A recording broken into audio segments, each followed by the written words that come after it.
The President's Trophy winning Winnipeg Jets are hoping to avoid the curse that befalls some of the best teams in the NHL and make a deep run for the Stanley Cup, but to do so, they'll have to overcome one of the hottest teams in the NHL, the St. Louis Blues. Do these upstart Blues actually have a chance to upset the best team in the NHL? Let's break it down, starting with the offense. Now, Winnipeg actually trails St. Louis in terms of overall goals scored at 5v5, but they are well ahead of them in terms of expected goals scored at 5v5 by almost 20. What's striking to me about the Jets is, unlike other teams, they're not purely top-heavy in terms of their scorers, nor are they lacking elite talent at the top. They have Kyle Connor with 40 goals and 95 points this season, as well as Mark Scheifele, who will come up just shy of 40 goals and 90 points. But they also have three other players who scored at least 60 points in Nikolai Ehlers, Gabe Vilardi, and Josh Morrissey. Cole Perfetti is flirting with the 50-point mark as well. And then they got some other guys throughout the lineup like Nino Niederreiter, Vlad Nemestikov, Alex Iafallo, and even Neil Pionk on the back end, who can contribute some offensively. Now, the St. Louis Blues are structured a little bit less top-heavy. Their top scorer is Rob Thomas with 81 points and 21 goals. They do have Jordan Kyrou with 36 goals and 70 points, but they also have a lot of guys in that 50-60 point range. Dylan Holloway had 63,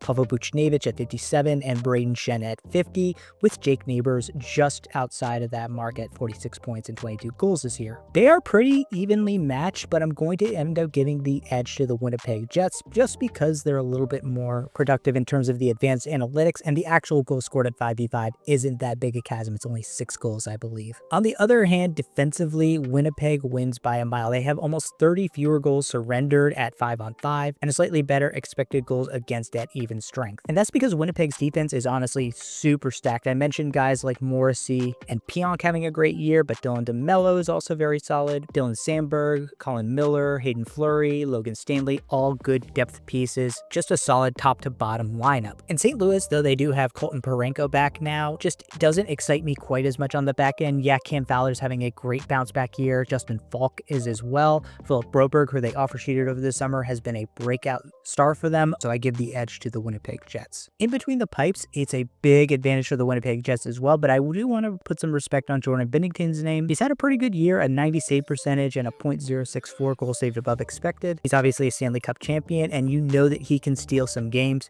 but Connor Hellebuyck has been the best goalie in the NHL all season, and 924 save percentage and a 616 goal saved above expected. Both those numbers tops among the starting goaltenders in the NHL.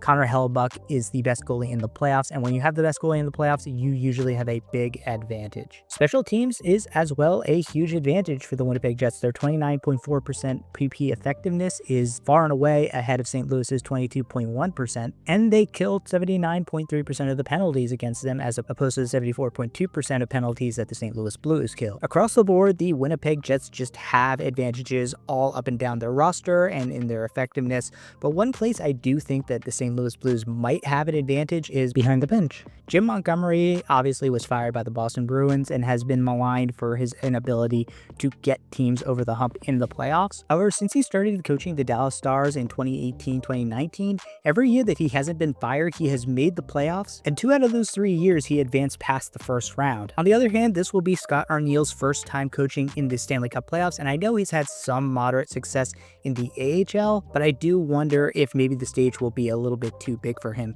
compared to Montgomery, so I will give the Blues the advantage in head coaching.